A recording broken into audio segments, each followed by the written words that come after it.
Olá, seja mais do que bem-vindo e nessa aula você vai aprender no JavaScript sobre um conceito de temporização. E o que é isso? Que palavrão é esse? Bom, basicamente é você programar o seu JavaScript para ele executar uma função em tanto tempo. Ou seja, na verdade existem duas formas de você fazer um temporizador no JavaScript. Uma é, ele vai esperar tantos segundos e vai executar a sua função, e a outra forma é, ele vai executar a sua função de x em x segundos, tá? Então vamos aprender agora como fazer esses dois tipos de temporização. Vamos lá. A gente vai fazer um temporizador para, por exemplo, mostrar um nome aqui na nossa tela. Ela está vazia, e a gente vai dar um document write, né? Então, beleza. Primeira coisa que a gente tem que fazer é usar o nosso setInterval, ok? É uma função do JavaScript e essa função é a que vai fazer com que uma determinada ação seja executada de tanto em tanto tempo, tá? Então, dentro do nosso setInterval, ele vai receber dois parâmetros. A nossa função vai receber dois parâmetros, tá?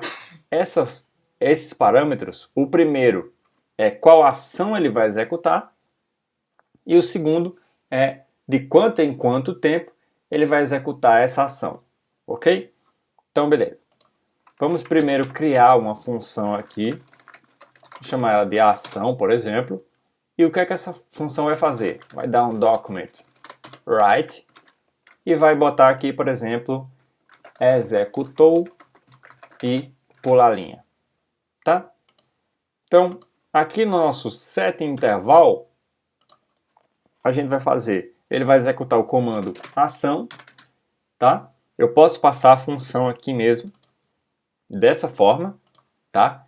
E ele vai executar de 2 em 2 segundos. O tempo aqui é em milissegundos, tá? Então 2000 quer dizer 2 segundos, ok? Se eu botar 500 é meio segundo e assim sucessivamente, tá?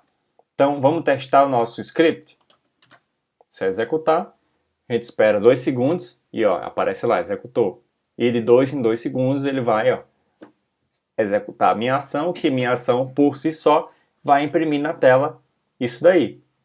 Ó. Ok? Então, beleza? Tá funcionando essa primeira etapa do nosso processo.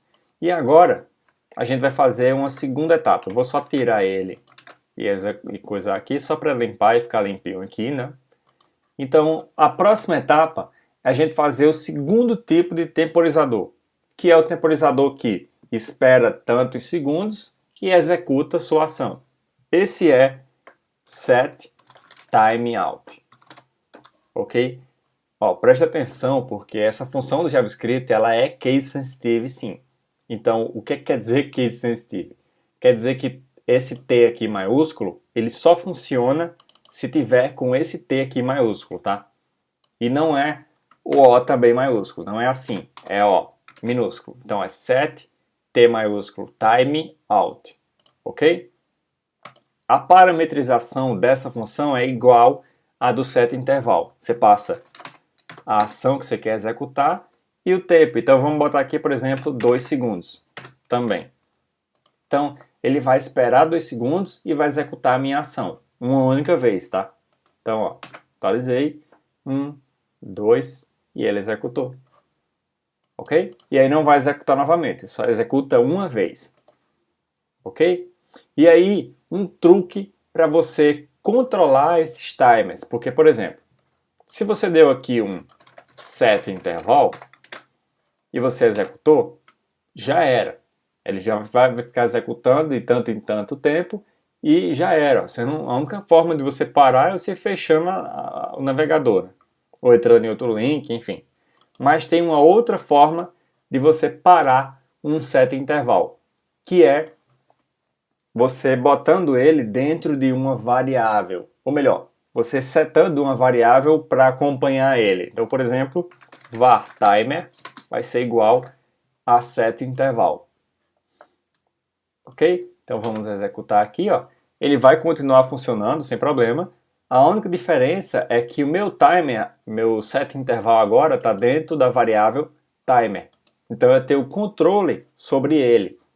Então, olha só, eu vou abrir o console aqui para a gente executar uma função em tempo real, né? Ó, nosso setInterval está lá executando loucamente. E se eu quiser parar ele, eu uso a função, deixa eu aumentar aqui o tamanho, clear interval, tá? Para eu mandar a função é setInterval, para eu parar ela, eu uso clear intervalo. Só que aí ele precisa de um parâmetro para ser passado, que é justamente o meu timer. Se eu não tivesse salvo no meu timer, eu não tinha como executar esse clear interval porque eu não tinha o que passar como parâmetro aí, tá bom? Então, se eu executar, ó, você vê que ele ainda está aqui executando loucamente. Você vê até a barra de rolagem se mexendo aqui, ó. Então, se eu der Enter,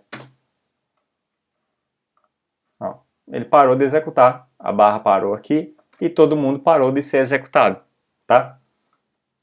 Então, o meu clear interval acabou de parar o meu timer.